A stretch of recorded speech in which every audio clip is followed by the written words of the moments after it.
बहुत समय पहले की बात है, जब इस भूमि पर ऋषि मुनि और तपस्वी अपने साधना काल में लीन रहते थे। हिमालय के गहरे जंगलों में एक दिव्य आत्मा ने जन्म लिया, ऋषि धर्मदत्त। वे एक अत्यंत तेजस्वी और धार्मिक पुरुष थे, जिनका एक ही उद्देश्य था, साक्षात नारायण के दर्शन करना। धर्मदत्त का जन्म एक ब्राह्मण परिवार में हुआ था। बचपन से ही वे असाधारण प्रतिभा के धनी थे।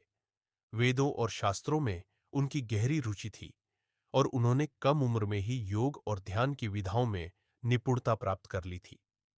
एक दिन जब वे ध्यान में लीन थे, तो उन्हें एक दिव्य स्वर सुनाई दिया। हे धर्मदत्त, यदि तुम भगवान नारायण के साक्षात दर्शन करना चाहते हो, तो तुम्हें हिमालय की गहराइयों में जाकर एक विशेष स्थान की खोज करनी होगी, जहां स्वयं नारायण तपस्या में लीन है।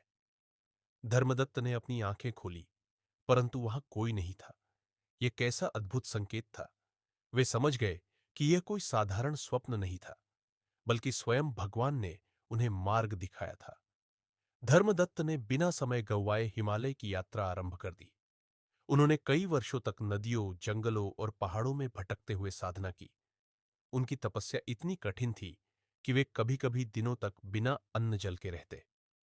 एक दिन जब वे अलकनंदा नदी के किनारे ध्यानमग्न थे, तो एक वृद्ध साधु उनके पास आए। उनकी आंखों में दिव्यता थी और वाणी में अद्भुत शक्ति।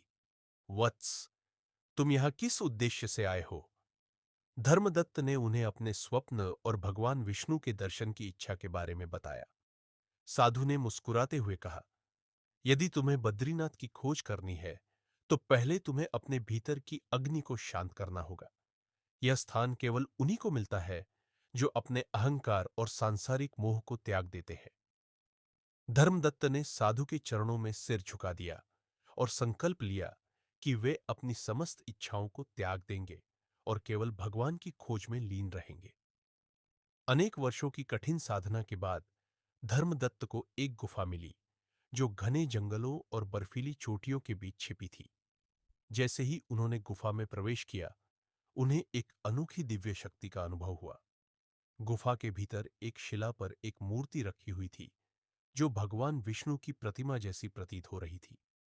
लेकिन यह मूर्ति किसी सामान्य पत्थर की नहीं थी, बल्कि एक चमकते हुए काले शालिग्राम पत्थर की बनी थी, जिससे एक दिव्य प्रकाश निकल रहा था। धर्मदत्त ने मूर्ति को स्पर्श किया और उसी क्षण उन्हें दिव्य दर्शन हुए। भगवान विष्णु ने प्रकट होकर कहा, हे धर्मदत्त, यह वही स्थान है जहां मैं युगों से तपस्या में लीन हूं। अब समय आ गया है कि यह स्थान जनमानस के लिए प्रकट किया जाए।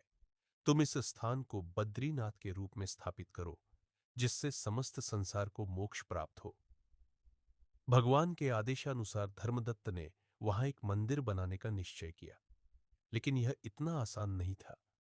जैसे ही उन्होंने मूर्ति को गुफा से बाहर निकालने की कोशिश की, पूरा पहाड़ हिलने लगा और भूकंप जैसी स्थिति उत्पन्न हो गई। तभी अचानक वहां एक रहस्यमयी काली छाया प्रकट हुई।